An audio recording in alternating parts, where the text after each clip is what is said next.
In the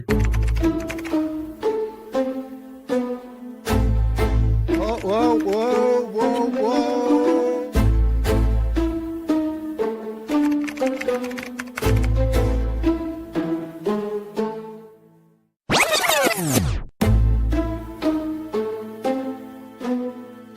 I'm Rod, your host. And I'm producer Barbie. And together, we bring you our podcast, Insights and Straight Talk. And with that, producer Barbie and I are out.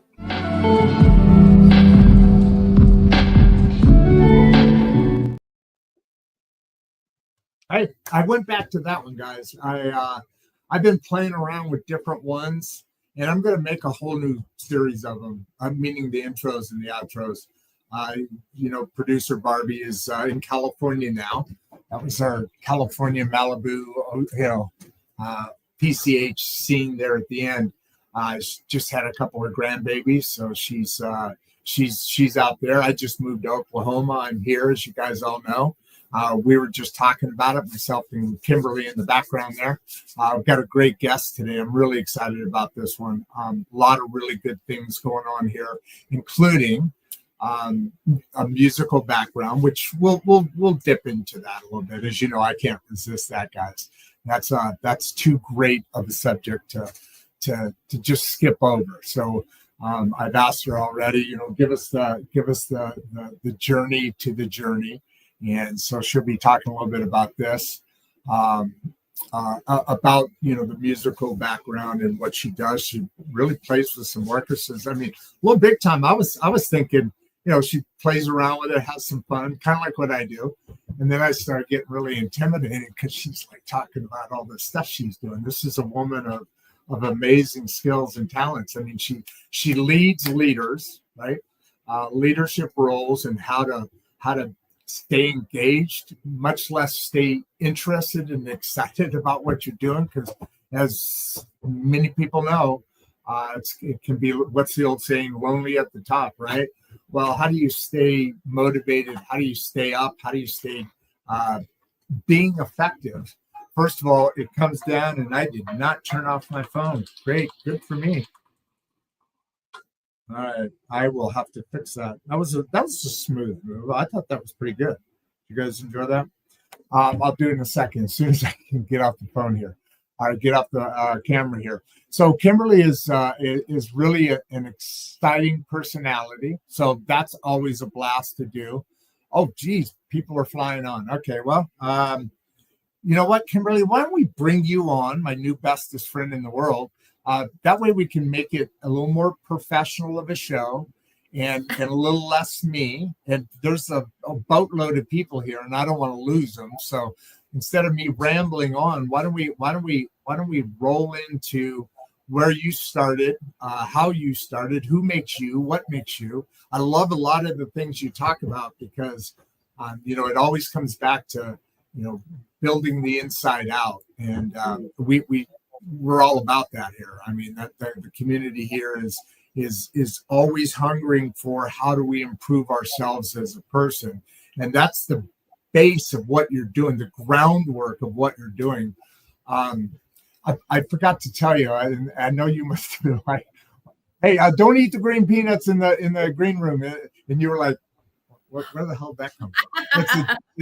It's a joke. It's a joke, and I always do that right before. But there's a little time to react, and I forgot it, and I had to throw it in there. So, buddy, little curveball there. So, talk to me, Kimberly. What do you got going on? What's your, we're going to get into some of the science, the stuff that you work with in your leadership classes and one-on-ones and the things that you do. But what got you to get to the point where the journey is now your path? Yeah, absolutely. And I always joke that I came to, because I first kind of cut my teeth in the leadership world by being part of a co-owning team of a large orthodontic practice here in Minnesota. And I always tease that I came by way of my job in that, by way of music. So I'm a musician by training, both in my undergraduate and my master's studies is in music.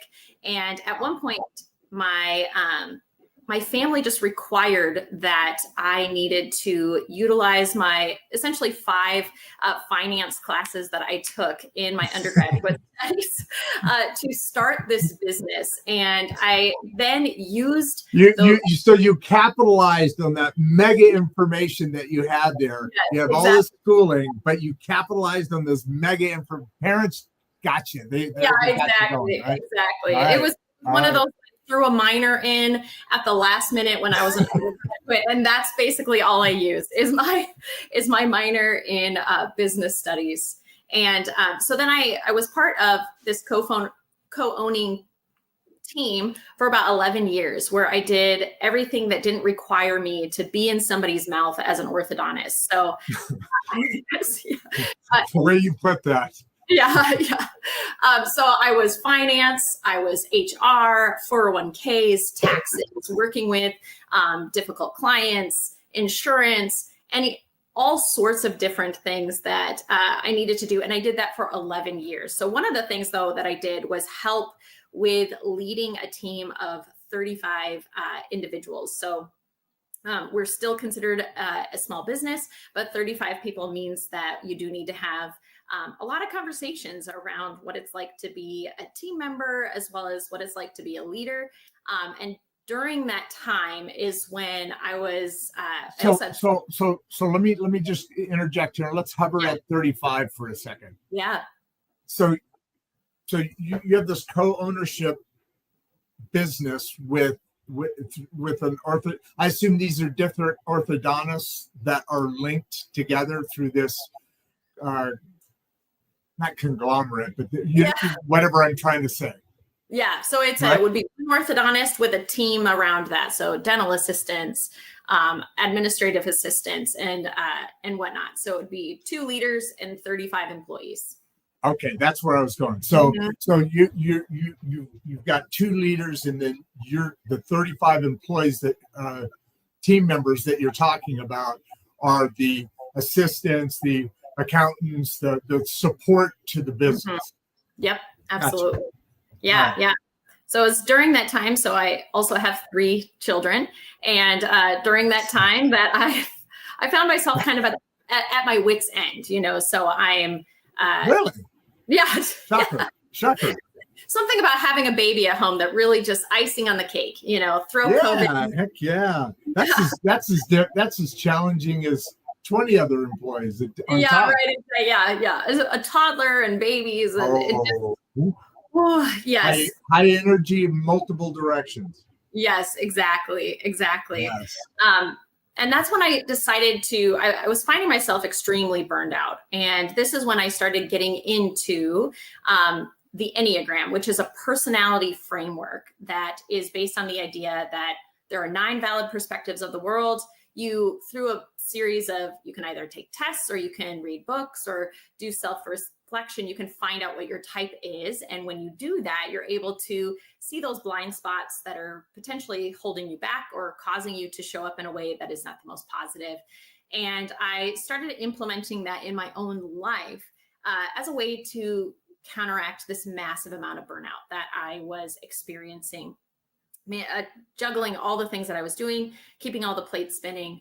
And that's when I started taking what I was finding and using it with my team members as a way of improving their communication, my communication with them. And I used, the certifications I got in this personality framework, as well as the information I got from working with my own team. And I wrote a book about it, about taking the Enneagram and bringing it into the workplace. Is this a series of questions? I know something about this, and then I was obviously doing some research, doing some scraping off the internet about it. So this is there's different ways to perform this, right? Yeah. So as far as getting the information, because what you're doing is you're learning about yourself now. You're going inside yourself. Okay. Exactly. So series of questions. Can you dig a little deeper on how that works? Yeah, so the Enneagram is an actual typology system. So it helps you describe an inner experience. And the Enneagram itself is based on 9 different types. So when you successfully find your type in Enneagram, you will be one of those types. That's what you you feel like describes your inner experience the most. And the point of the Enneagram or other personality frameworks like MBTI, which is the Myers-Briggs system, is just to help you learn more about yourself and give you access to blind spots that you might have that are affecting the way you show up. And they all ask different questions. But the Enneagram, you can discover your type by taking online tests. They're not terribly accurate, but you can do that. You can also read books about the Enneagram and read up on all the types and figure out which one describes you the most. You can also, work with coaches and do some kind of typing session with them as well. So there's lots of different ways you can find your Enneagram type, but the main point of it is to improve your self-awareness. So yeah, absolutely. We've got a couple of questions coming in about Enneagram. I don't want to say it like it's, but so when you say 9, before we get into some of these questions, because I have my own too, and you guys aren't going to steal everything. I've got my own questions here, folks. So just chill. We're having a conversation, Kimberly. We're actually having a good time here. So just relax, folks. The 9 types that you're talking about, obviously you break down into like personality types or types of people that you are. And through that, you discover you have these kind of traits. What is the types? What are they kind of based on? Like, what are the general broad brush? Is that something I can ask you? Yeah. What are the different types? Just kind of describing each of the types, just broad stroke. What I'll do is I'll use like some of the more popular monikers that are associated with each of these types, because we don't need to necessarily go into them for people to start saying, maybe I should look into that. So just very broad brush, just curiosity. So type 1 through 9, type 1s would be our perfectionists.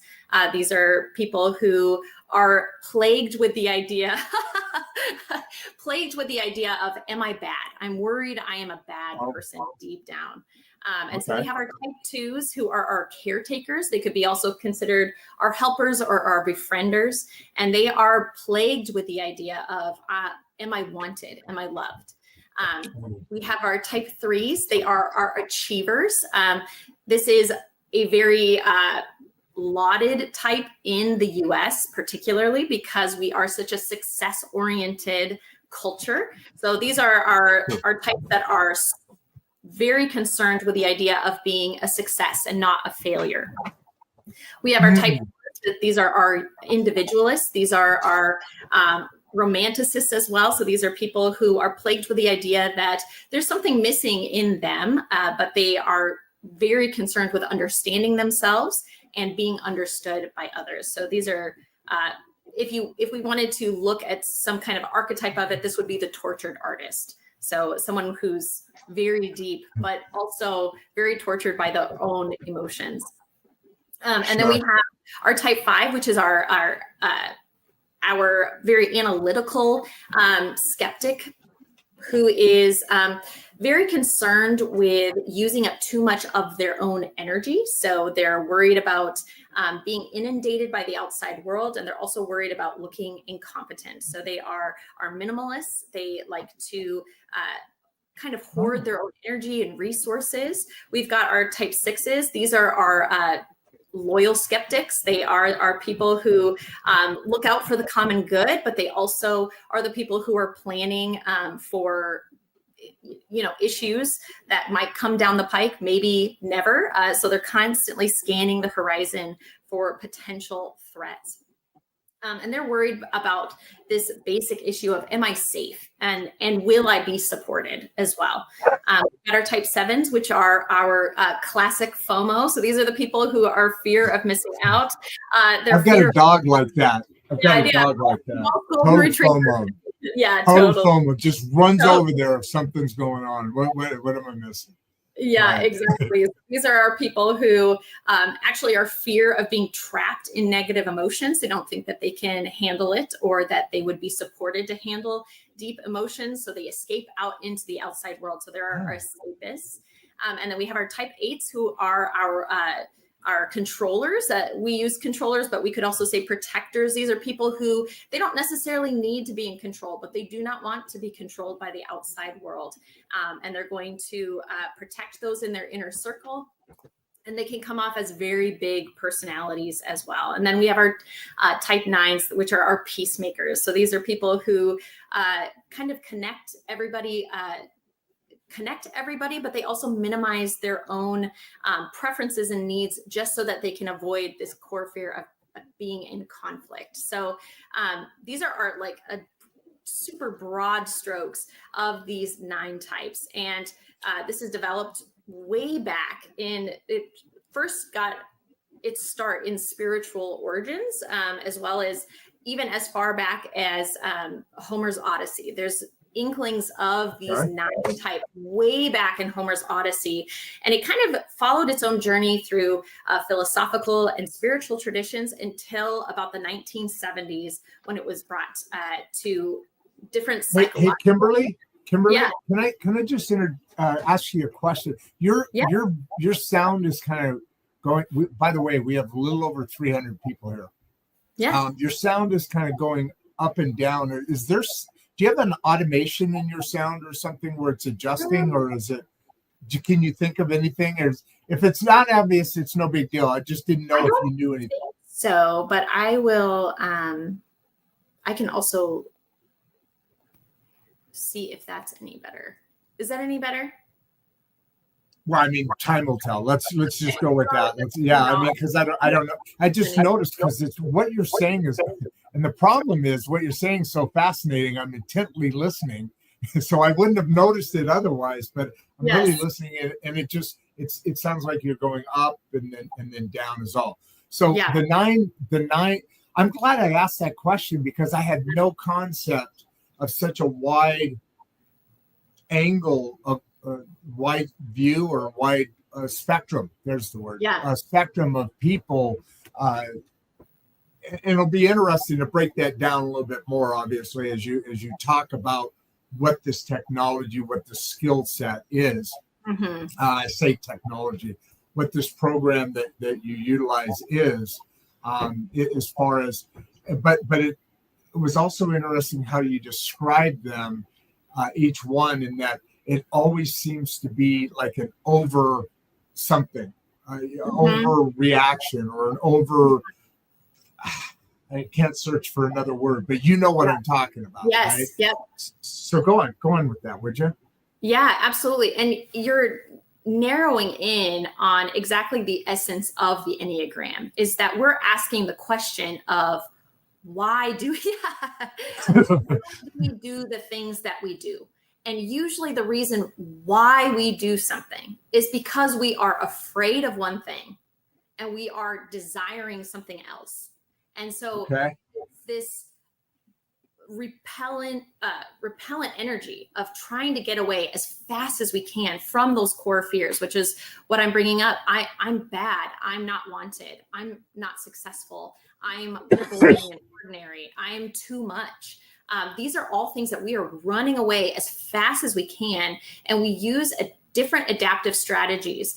So the nice thing about the Enneagram is that it's not measuring our behavior in any given scenario. It's measuring the core motivation of what is driving the behavior. So there's many types that can do similar behaviors, but they're doing it for different reasons. And that can motivate us when we are leaders, if we are seeing certain behaviors in our team members that if we can understand what's motivating them, then we know better how to lead them, if that kind of makes sense.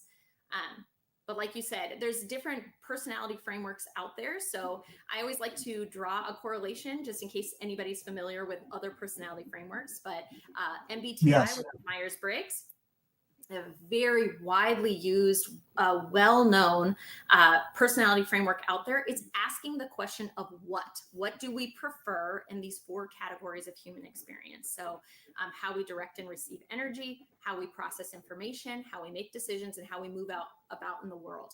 It's what we prefer in those scenarios.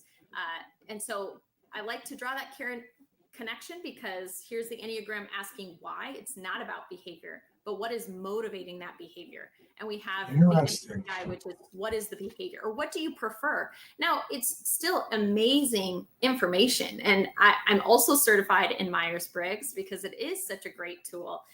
But for how my brain works in particular, I like the question of why. That's something that Yeah. that So are helps. those two different? Are those two different then? The two are different. And the difference is the why, because the why is huge. Mm-hmm. Yes. Very huge. Can I get you to lean in closer to your mic or something? I don't know what we're going to do, but this is the worst case scenario. Oh no. If it wasn't such an awesome topic, it wouldn't be such a big deal. But every time you're starting to really get into the point, it's kind of fading down, and then it brings you back in a lot. So maybe if we can just, we got to do something here, because I do not want to lose this information. And I know the audience, and there's half a dozen questions already going in. Yeah, great. Yeah. So go back a couple of moments there, start over, and let's see if we can keep that volume. Yes, I'm actually going to connect my headphones too and see if that works better. Well, then you'll be able to hear probably. It sounds like what it's happening is one sound is like fading, overpowering, trying to overpower the other, and so it's turning the. You must have an automatic mic, which I do, but it sounds like it's kind of fighting itself or something. Anyway, let's go on. Let's go on. Let's not. Okay. Can you hear me now? I hear you. I just over time I'll be able to tell if it's going up or down. That's all. Yes. So do you want me to continue to compare the two? Yes. Yeah. Can you go? Yeah. You're like, yes. What the hell am I doing? Where does he want me to? What does he want me to do? What were we talking about? How can I act like I know what I'm supposed to say now? Yeah, you know what? I put myself in that situation all the time, and now I got you in one. I've got to be careful. It's going on. Why don't what I was asking, or what we were talking about there, was in that why is that action happening? Not just what are you thinking at the time? Because that's interesting. And I agree, it's interesting. And I don't think I've ever done one that has the why. So that's what clears away the things that are blocking you, right? That you find that stuff out. You go deep. That's where we were. Yes, absolutely. And like you're saying, understanding the what, as in Myers-Briggs, is incredibly helpful for understanding who you are, how you're showing up, and how other people are different than you, and how that's wonderful, as well as how you can work with them differently. The why has this opportunity for digging deeper and growing from that why. And so that's what drew me to the Enneagram, is that if I can understand why I am doing the things that I do, for one, that I'm doing them. So that's one thing, is that we take some of those blind spots and we bring them into the foreground so that we can heal it. Yeah, absolutely. But now that we know that we do it, and we know maybe why we do it, we can decide if that continues to be something that's motivating us. And we're never going to run out of opportunities to look at what's motivating us and make better decisions from that. We have a whole lifetime before learning about the Enneagram and a whole lifetime after knowing what it is. But being able to look at it and then decide, this isn't serving me. And I understand that I have this habitual reaction, but I'm going to choose to pause and not follow through with it. So there's a lot of opportunity for people to grow just from knowing, hey, I'm motivated by this fear I have of being unloved. Then that opens up so many opportunities to make decisions that aren't just based on fear, but based on your values and moving forward. Yeah, the what you're describing there is awesome. I like it. You get pictures in your mind from the words being used, right? And what you're talking about there is, I like to use that the term that, life isn't a straight line, first of all. It's a series of changes, and what you're doing is putting light along the path, along the journey, so that you don't fall off, or if you do, you get back on, you know where it is. But lighting those paths along the way is so critically important. And when you know something like that, that's a light. When you discover that, then now you're not just like you said, just automatically reacting. Now you're saying, okay, I have this trigger, I have this thing, and boom, there's this light. Now I can make a decision on how not to continue to act that way. I just basically said what you said. Absolutely. Right. I mean, that's such the beauty of this. Let's jump into Adam here for a minute here. Okay. He's got a really good question. Basically the same thing we're talking about here, but how did you discover it? I mean, he's just a little bit further back. How did you find this out?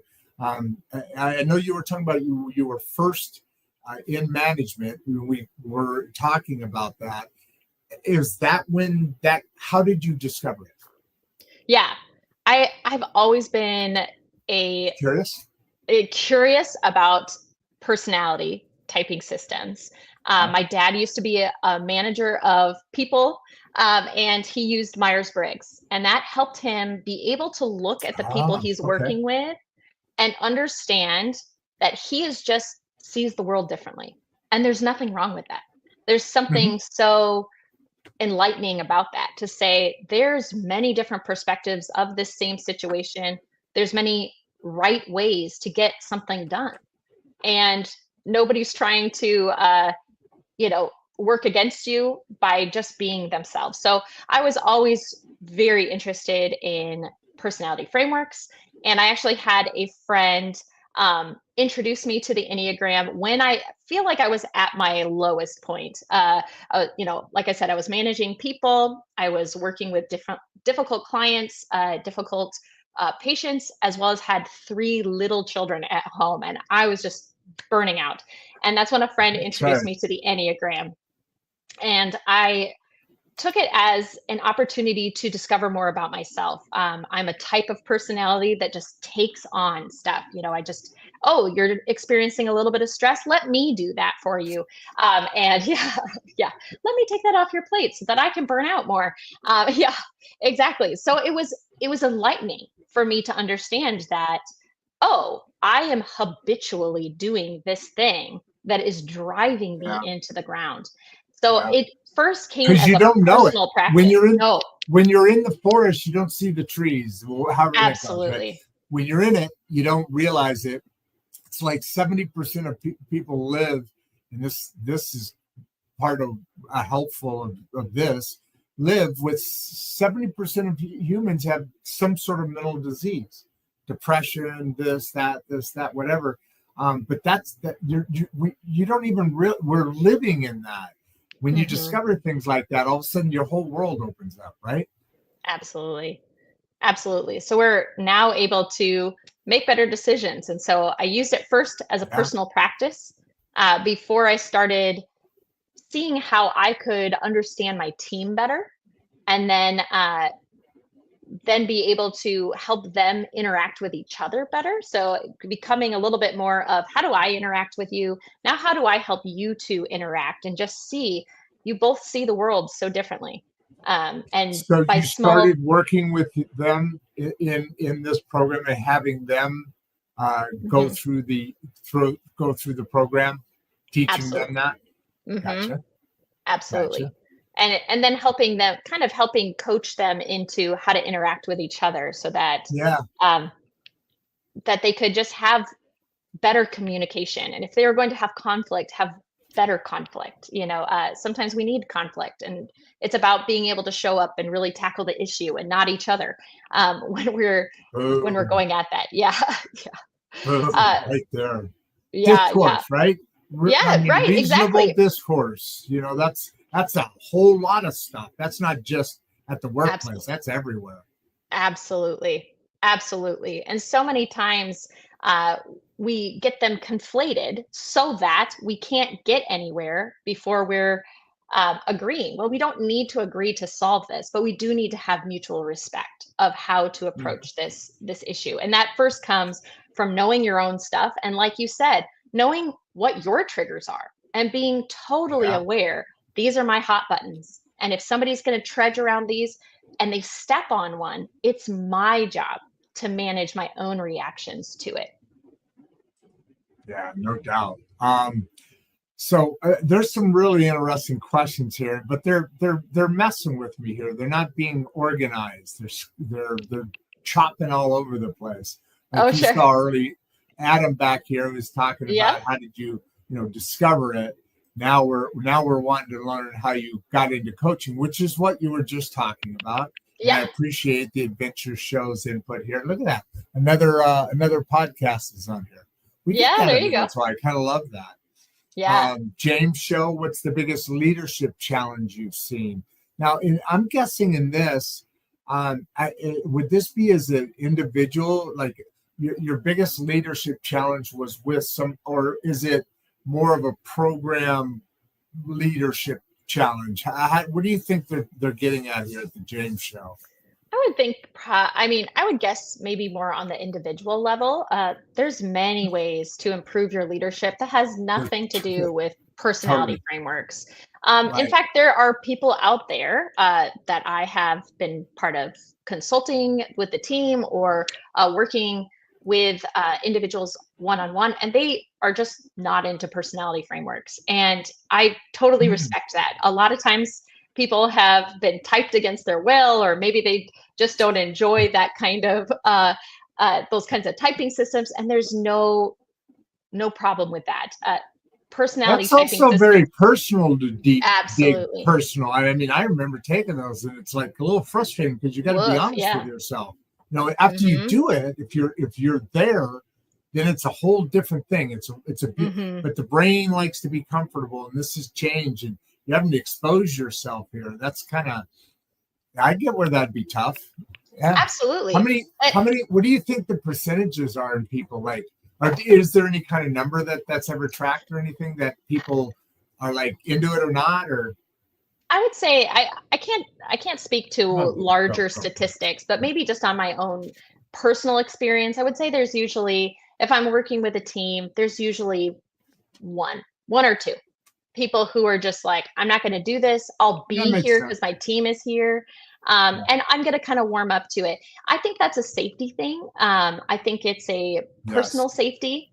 If somebody feels like exposure of their inner lives led to criticism, even just from themselves, but criticism from their teammates or, first family, parents or siblings at one point. And I just trust that they know themselves enough to know if this is something that's positive for them. And so I always present the material if they're working as a team, but I never push. So a lot of times by the end, people are on board. They see that this is a safe environment, but I never push that. But it's definitely one or two. Yeah, and I would assume you don't have to, because that one or two that are sitting back and just kind of chilling, and after a little bit, they're either like, okay, I get it, that's cool, or they flat out join in, right? Yeah, right. If anything, the idea of understanding that there are at least 9 valid perspectives of the world, and 8 of them are different than yours. That's huge, just to even introduce that, to say, I know you see this problem, this scenario like this. You're just one of 9. That you haven't cornered the market on the perfect way to see this situation. It helps with conflict. It's a humbling, but also opening experience to see that. Well, and they say, like, what's that show, the Matrix? A lot of people refer to that in this particular topic, right? Because it makes all the sense in the world. Not only are these 9 different personalities, but then within those 9, and I'm going to get to Kobe's question in a second. You and I could be standing right next to each other, watching the show and seeing 2 totally different things because our mind's processing it differently. We live in our own world. We're literally living in the Matrix, each one of us, however that works, But So Absolutely. to Kobe's point here is what's the most common? So I think the general sense is there isn't one, but Yeah. that's why Enneagram type that you see in entrepreneurs is where he's bringing this down. And I think that kind of helps to narrow the numbers, right? Right. And I would say too that, like you said, it's super important as people who are exploring typology systems that we never stereotype and say, because you are our wonderful adaptive peacemakers, you could never be an entrepreneur. And that's not true. They're going to deal with different issues than someone of a different type. But we all have the potential of pursuing whatever we want to. What is the most common Enneagram type to see in entrepreneurs? I would say we all can be entrepreneurs, but if I had to bring it down, boil it down to people that had a lot of aggressive energy, meaning like that kind of pushing forward energy, people who are not as risk averse, I would say lots of 8s and lots of 7s. I would say that our type 3s are successful achievers, our people who are very image conscious, but they also work their tails off. That are type 3s, they're not as risk taking though. So that can hold them back from entrepreneurship. So our 7s and 8s are probably Kind the of ones that are middle to upper management kind of type. Is that yeah, 3? they're probably your CEO, or they could be your CFO as well. But they're going to work their tails off and get to the top. You can see them in entrepreneurship, but they are more risk adverse than our Sure. 7s, who are ultimate positive people with the ideas. Though our 7s don't have the focus of a 3. Our 8s, again, they are these giant personalities, and they like the idea of not being underneath anyone, but they have their own issues as well. So again, any type can be an entrepreneur, but maybe if we Well, as stop. soon as you said they have their own issues, I said, Yes. that must be me. That's got to be me. I've got issues. Yeah, So we all that, have issues. Yeah. that makes perfect sense. So you're 7, 8, maybe a 3, but not really. That's interesting. Now, you can start, as we're talking here, you can start to see where it really pulls you into, because when you first hear that broad brush, you're like, okay, I could be that, I could be that, I could be that. Yeah. But now, as we're talking, you're starting to see where that connections are made between where people lead into. I told you I'd bring up the school program, Regeneration School, just for a quick second, because it connects here in a bit. Because we didn't get into what it's about, but basically it's building the great middle class from the inside out. That's what the show's about, right? That's what this topic's about. That's what the topics on this show are about, in different areas and different things that are needing to be done. But we in there, so instead of 4 core classes, your math, science, history, there's the other, which is self healing, life direction, counselors that guide you by things like this. This test would, as a child and continue on, would do the same thing that I've been thinking about for a program that not only do you build from within by learning yourself and all that and healing, if there's issues, childhood issues, all that stuff. But then in life, like what education you're going to start learning, what direction your work is going to, where are your interests? What's the old saying? Find a thing you love to do and call it work, or call it a job. That's the direction humans should go, because that's their most effective. They're the most happiest, the least issues. And what you're talking about right now is a already proven, known fact. Do they do these on children? I assume they do in some cases, right? So I would say I would say that there's a couple of different schools of thought, but the idea of the Enneagram is that it's built off of our ego development. So, from ages 0 to 5, and at about 5, we're pretty much set at about what our ego Yes. is going to look like. It's going to kind of develop a little bit more, get some more flavors till we're about 12. But a lot of Enneagram teachers, because it is such a Wait. deep dive. Till about 12, you said? Yeah. So So 5 I've is heard locked Mhm. in, and then locked tweaks in. till 12. Yeah, to tweak Okay. some peppering, some influence messaging that we're getting, because that's basically what the Enneagram is about, is what kinds of messages did we feel like we got, and it's filtered through our own experience. So this isn't parent shaming anywhere. That we have a lot of things. As a parent, I always have to put that out there, being like, I did my best. Lot of that at this goes on point. these days.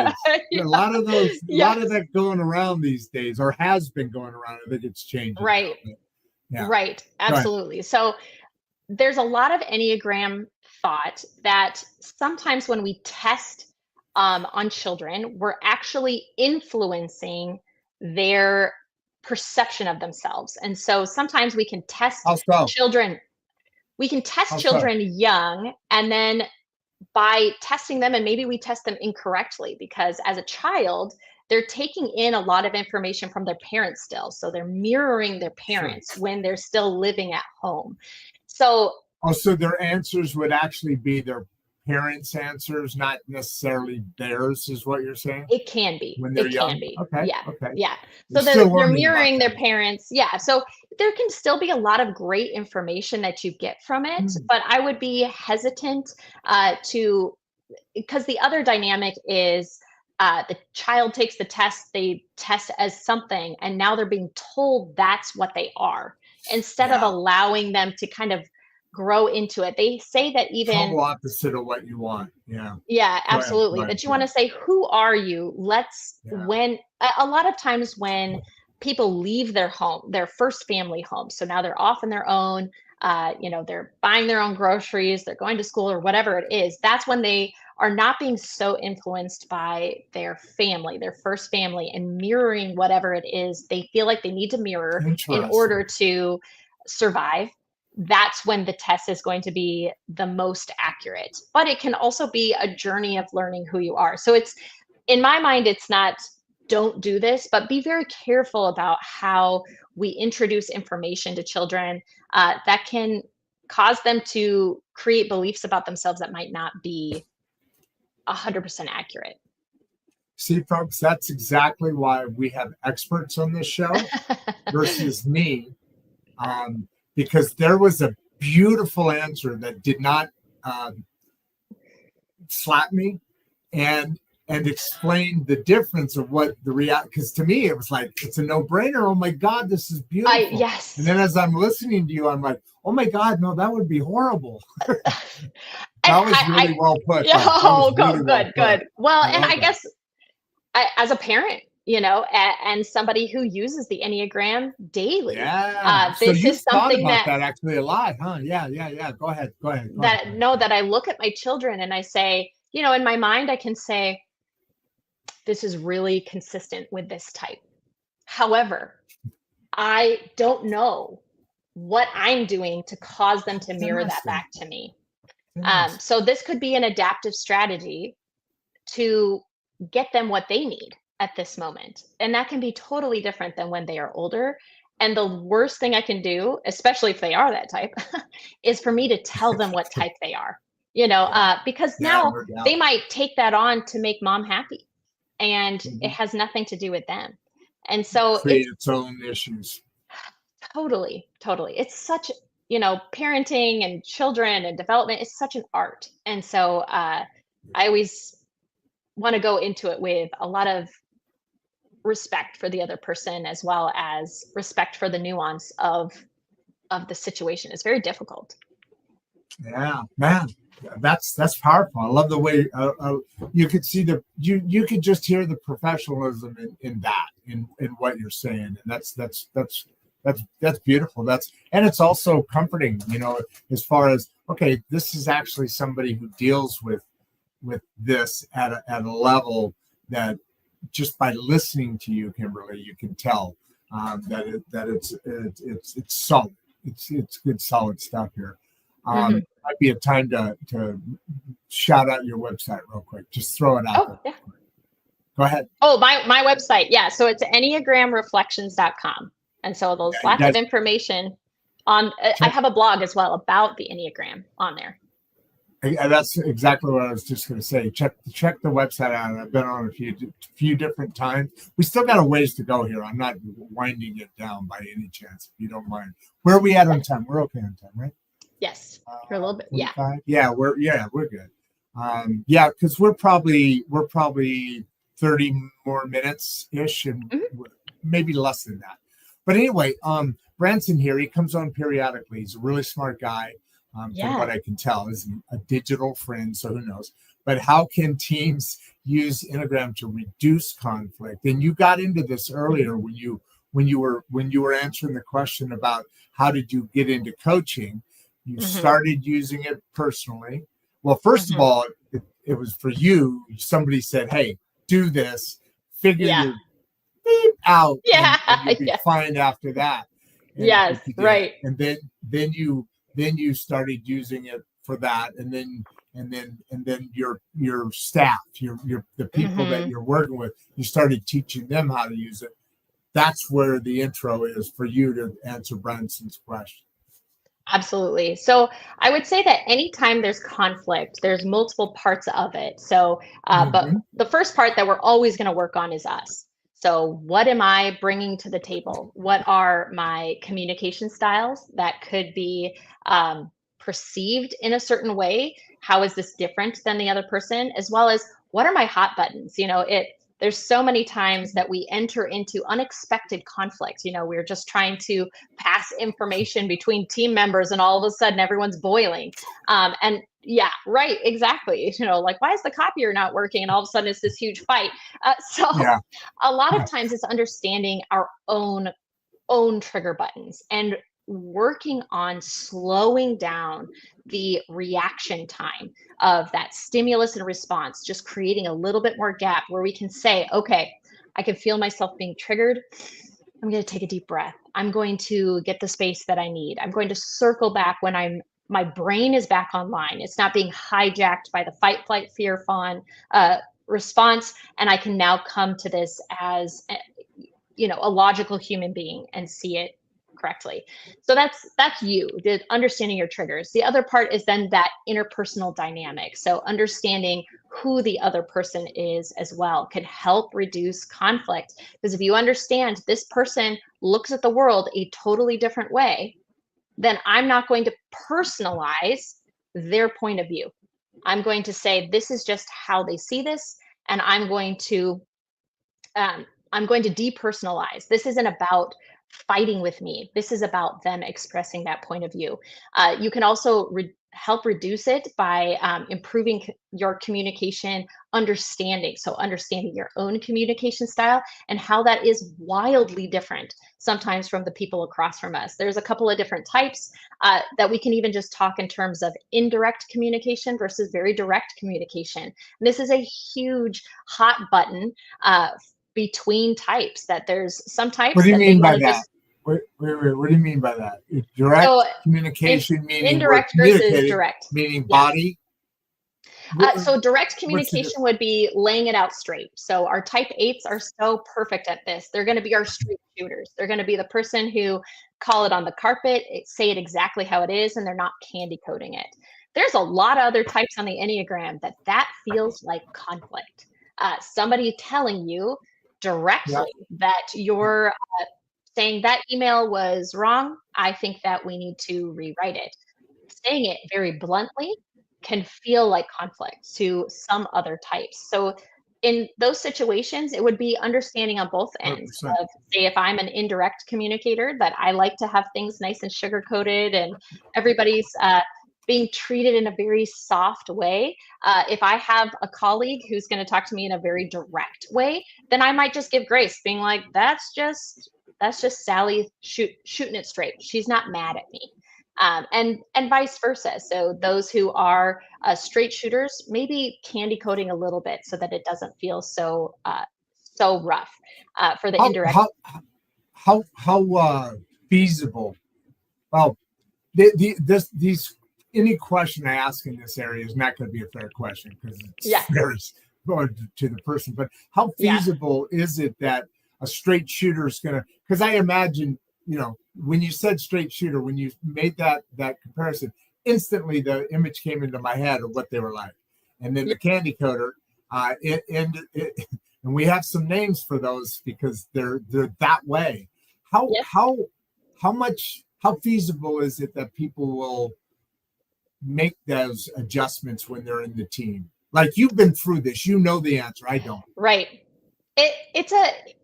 It's one of those things that it's more art than science, and it's growth as well. And like you said, it's not linear. It's a lot of times it's circling around, but maybe in a positive upward direction.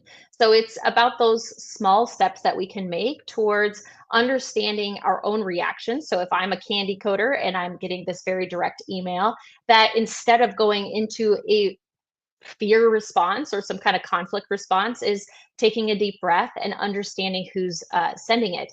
The other side would be, making small adjustments to how I communicate. It's all going to be about improvement and not necessarily reaching an end goal. When we see those improvements in communication, is understanding our own stuff, understanding the other people, and making small adjustments and hoping for growth. I wonder if we can get that, your program for a national, for the nation, in the general population. Dog, there's my dog, the FOMO dog. Get out. Go, Boomer. Go. Sorry. Boomer, go. He's like, no, I want the attention now. I wonder if we could get that on a national, like have a day of test. And I wonder if that would make the boxes that we all are constantly putting ourselves into, and with help of the media and everything else, divide and conquer. I wonder if that could just solve the whole issue pretty much. People are going, okay, I think of it that way. I think of it that. Let's communicate different. That would be great, wouldn't it? Oh, if we could all just improve our self-awareness or emotional intelligence scores. They actually have studies out there that show that if you can improve your emotional intelligence score, which emotional intelligence is a combination of self-awareness, self-management, social awareness, and social management. If we can improve that score by 1 point, we can improve our positions at work, our earning potential, our relationships, the meaning that we have in our own lives. So it's one of those things that if we could... Hold on. Whoa. We're going to hover for a moment here. Yes, absolutely. And Danny, you're going to have to wait. What you just said, I've heard emotional intelligence. It's been a word that's really starting to be used. And it's really about it. You hear a lot in relationships, like if a woman wants a emotionally intelligent man, well, then you're going to get an emotionally intelligent man. You better be an emotionally intelligent woman. Totally. That's where I first heard it, right? So that's on social media. I heard that. And I thought, oh yeah, that's good. I like that. But now I'm hearing it periodically. You just went in. So please take each one of those 4 points you made, dig down a little deeper, because I was like, boom, that's the gold mine. That's what I've always wondered that meant. Talk to me, please. So this is based on Daniel Goleman's model, and he is the gentleman who brought emotional intelligence to the mainstream. He's not the first person who ever talked about it, but he's the one in the 90s. Like 90s. In the 90s, okay. Yeah, okay, in the 90s, yeah. Okay, and he's made more contributions. He had the emotional intelligence book. He's got a social awareness book. There's also other people who have come to the conversation. It's the heart of everything. Go ahead. Yeah. So there's other authors who have come to the conversation that have kind of talked about it, improved it. But this is Daniel Goleman's. It's composed of 4 parts. There's self-awareness. That's the bottom of the pyramid. Everything grows from there. So your ability, your ability to understand who you are and what you're bringing to the table is going to inform everything else. The second one right on top of that is your self-management, your ability to understand what is working, going on in your life, and your ability to do that intelligently.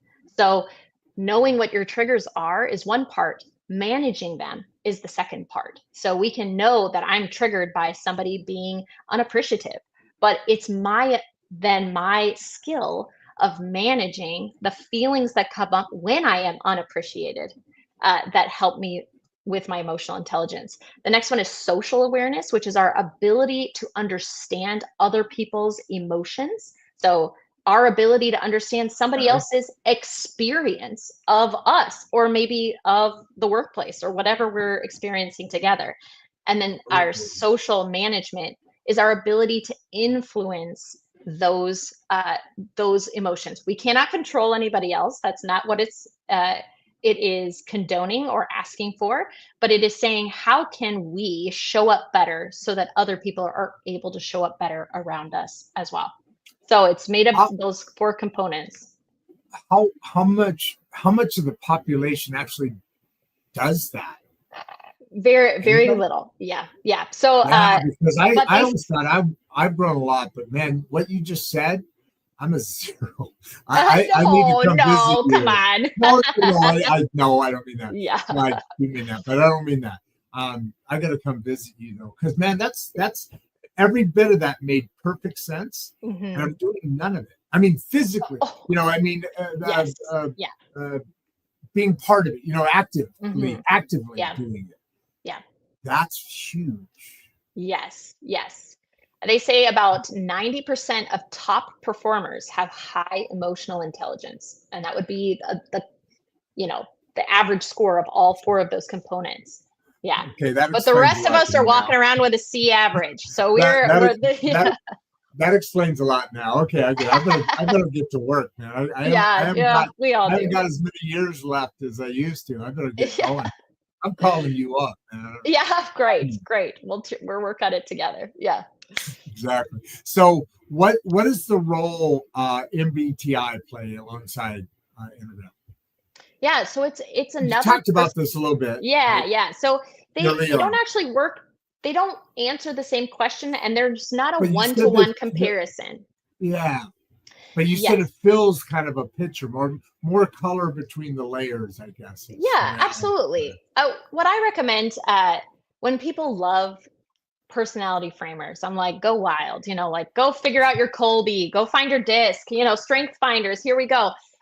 If somebody is not into personality frameworks, I say pick one and dive deep into it, because you'll get a lot of information. These personality frameworks are somewhat nuanced and complicated, so you can kind of skim the top of a lot of them and get a little bit different view of yourself that might be helpful, might not be, but they're all meant for a deep dive. So, and MBTI is definitely separate than the Enneagram. It answers a different question.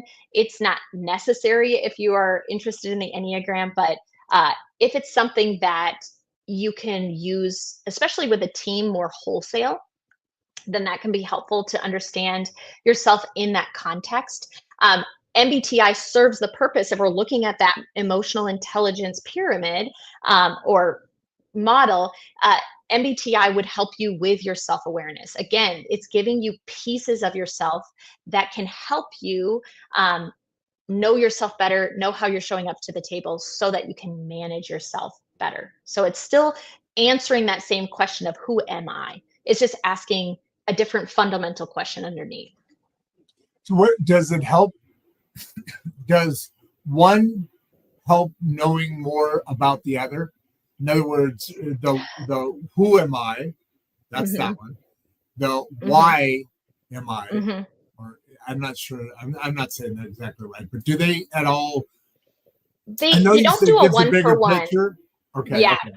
Yeah. They don't one for one. So in my blog on my website, I actually explore this a little bit, because sometimes people will say, "Oh, if you're a type 2, you must give your website." Oh, by the way, before we end, type in your website in the private chat, and I'll copy and paste it over into the thing. Okay, go ahead.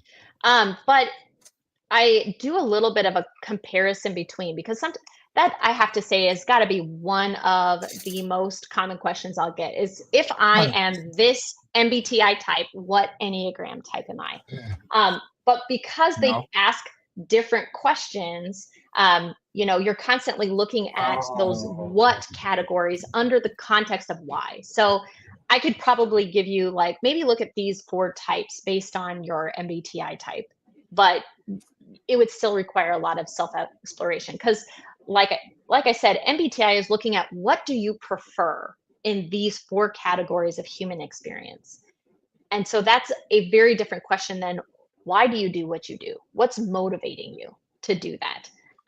But some people love MBTI and they are not into Enneagram. So I say go with what resonates with you the most, because the ultimate goal is to improve your self-awareness. There's no gold star at the end to find your Enneagram type or to find your MBTI type. It's about being a better human at the end of it. Yeah, no doubt. Thank you very much for that, Danny. I appreciate that. I'm glad that was brought up, because we talked about it earlier on. You just went a little bit deeper into it just now. Totally. That's really, really, really, really awesome. Rod here's got a really good one, which we talked about before. You referred to 7, 8, and 3. Did you hit 9? I think no. 9 wasn't part of that. No, I just said that all types can be entrepreneurs. We're just going to do no, absolutely. But but our type 9, our type 9 is our peacemakers. So, yeah. So they would be Rod's question would be the 9s. So I would say struggle the most. I would say no. I meant that as the peacemaker, they're the least likely to be typed as an entrepreneur. Like if somebody was going to make some kind of guess about entrepreneurship. As far as gotcha. Yeah. So as far as who struggles the most with leadership, I would say I have found in organizations so many different types that have found themselves in leadership. And we're all going to struggle with leadership in a different way. There's actually some US presidents who people believe, and now this is other people typing them, which is a no-no, but other people believe that these types are adaptive peacemakers, are conflict avoidant, see both sides of everything, and they are US presidents. So the idea is that we all can find ourselves in leadership, and we're all going to struggle with leadership in our own unique way. So for the example of our adaptive peacemakers, their struggle is going to be allowing conflict to happen and being okay with that. And our type 8s, they're going to struggle. They are our active controllers. They are the people that you would be most stereotypically, leading the charge, and, the fearless leader. That's kind of their archetype. They're going to struggle with allowing other people to influence them. They're going to struggle with, bringing more of that tenderness to the leadership relationship, because it can be a little bit leaning in at all times, slowing down. That's another big one for our 8s. So each type, and I've found each of the types in leadership, and they're all, coming for support for different reasons. And it's, again, kind of goes back to our core fears. What is motivating us in our behaviors, and how is that really driving us into the ground? Yeah. And sorry, you caught me. I just noticed you put the thing over there. So I was going to sneak in and do this. And I have no idea what I'm going to ask you, because I was doing this and my mind was on something else. I'm going to put that out there just so you're good with me. No worries. This one I do want to get to. As far as the different challenges, that makes a lot of sense. And what this is all about is discovering that in yourself to make so things are real, they exist. This is what I wanted to say. I just need to give me a little runway there to remember what the hell I was going to ask you. This. So what's interesting here is that's there. It exists. Go back to here. That exists. What we're doing here is what you're doing here is helping people. Okay, this is what's there.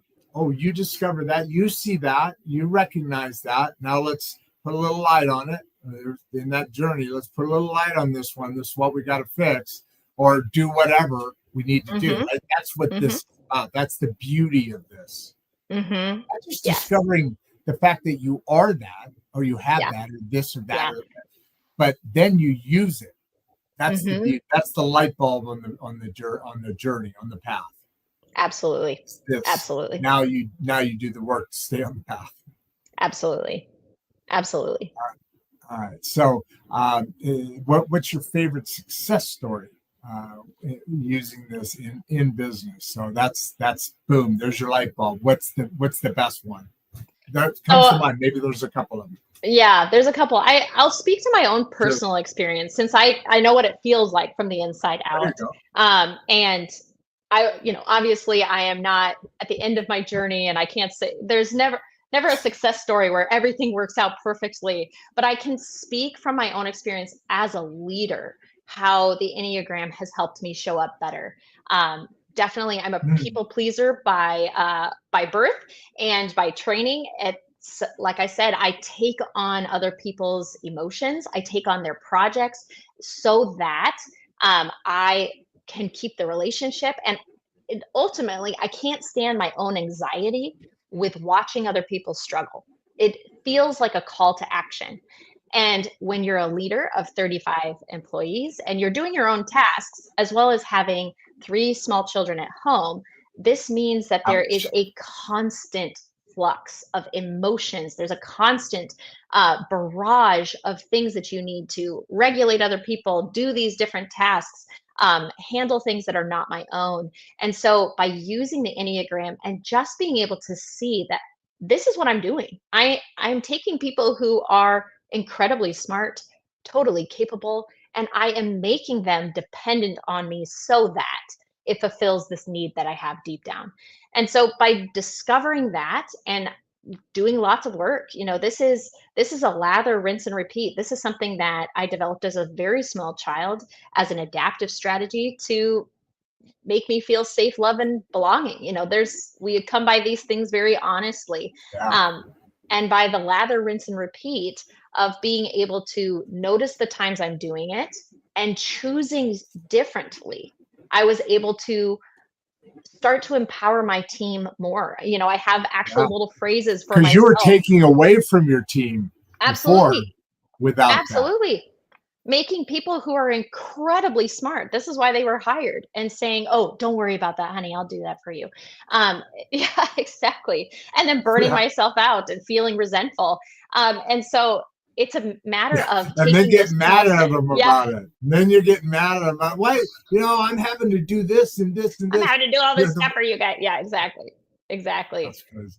Yeah, and so now, what I apply to myself is, especially with my children, that's always going to be the thing that, I have the hardest time letting go. But I have little phrases that I say to myself when I feel myself getting into my habit of, I'll take that. Don't experience this bad emotion. I'll take that. I'll do whatever it is to regulate you. That I say, the person who does the work does the learning. And I say it to myself, and I take a deep breath, and I sit back and I wait for the person who needs the help, that I think that they need the help, to ask. Why don't you ask? When you ask, then I can decide if I have the capacity to do it, instead of habitually, automatically, unhelpfully jumping in and taking over so that I don't have to feel the anxiety of seeing somebody struggle. So that's probably, and like I said, I've worked with different clients to help them see that most unhelpful movement that they do. Let's come up with something that you can tell yourself, like, this is not mine to hold. Like, they are capable of doing this themselves, or I can let go. I don't need to figure this out right now. That will just help give a little bit of space between the stimulus and response. That's all we're trying to do, is instead of being in automatic mode and just running ourselves into the ground, how can we pause and thoughtfully take that next step? Yeah, and that's exactly what you need. That's what the human being needs, is this information's coming in, and what we have inside of us reacts, fight or flight kind of thing, whatever. And when we have that pause, this brain, and the gut, the brain, those brains actually make a decision that is now educated in something that's going to make the result now much better, if not perfect. Well, not Absolutely. perfect. Nothing's perfect. Yeah, Hey, this has been a great more show. thoughtfully. Yeah. 100%, and more thoughtfully, being more helpful, more productive, not taking away from that team because you're selfishly, and you don't really even need it. It's just that it's almost like an addiction, right? It just absolutely. Boom, you get that hit, bam. Yep. Whatever. So what I know you're we're okay on time. We still got 300 and almost 30 people on. But is there anything we missed that you want to cover? I know we've got your website here. And I like to do this because this. Somebody's going to say, what did Kimberly mean by this? Or how do I get a hold of her on, a month from now, an hour from now, a year, whatever. Instead of trying to find you some other way, boom, let's give it to them. That's why we're here. Totally. So what do you want to say to kind of wrap up, or do you want to go on some other things? Do you want to talk a little bit of singing? Oh. We didn't even get into that. Yeah, we didn't even get into it. Yes, yeah. Well, I was threatening with you. I was threatening you with it, and these guys weren't having anything to do with it. They're like, okay, Rod, you go sing somewhere else. Yeah, exactly. Well, that's great. I guess what I always want to say with leadership is that what I see the most in practice with my clients is that, and you touched on this before I even came on, this can feel like a lonely position. Being at the top can feel like you don't have anybody to really lean on or to bounce things off of. And that is a normal experience, but it doesn't have to be something that you stay in. Get the support that you need from either finding a colleague who's in a similar position or having a therapist or a coach walk alongside you and show you ways that you can support yourself, because it can be an incredibly lonely position, and that can lead to all sorts of things like burnout, leaving the area that you're in, losing joy, even if you're not burned out, just losing joy in it. Not to mention, being in this lonely, burned out state will affect your ability to influence your team. Whenever I'm working with a team, usually I'm contacted by the leader and they're like, hey, what's the first step of, creating a better workplace? And I'm like, let's get you into some individual coaching and see how you're showing up, how you're doing. That hurt people. Well, stressed out people stress other people out as well. So, if it feels hard, it is hard. I always like to affirm people that this isn't easy. Get the help that you need. Be so kind to yourself and gentle as well, that when you're learning things about yourself, especially through the Enneagram, sometimes it can feel like you're being asked to be more critical of yourself. And so I always like to say we came to this, honestly, we were very little people when we started using these strategies to help us feel safe, to feel loved, and feel like we belonged. So be gentle with yourself. This is just about bringing these parts of ourselves into the light so they can be healed, not so they can be shamed, and that we can criticize ourselves. It's all about the carrot. It's not about the stick. So be gentle and don't go alone. Wow, beautiful. Well put. Love that. You've got a bunch of fans here. They're an hour and we guessed it about right. We're about an hour and 15 minutes in right now. So that was a beautiful show, and let's do this again. And I'm gonna throw you. I'm not gonna physically, but I'm gonna throw you in the green room. Can you hang out there for me for a little bit, and we'll circle back around when after I wrap up. Got a little details sounds great. Yeah, gotta slap these folks around a little bit, Give a big wave to everybody, and I'll see you. Thanks everyone for being here. That was awesome. Yeah, no, I've been excited about that. I've had this one circled for a little bit, and got to give her feedback on the matchmaker there. We connected through that. It's a you guys know you probably know the program if you've listened enough. I say it every now and then. As a matter of fact, I think it's up on the logo. I got to take that off.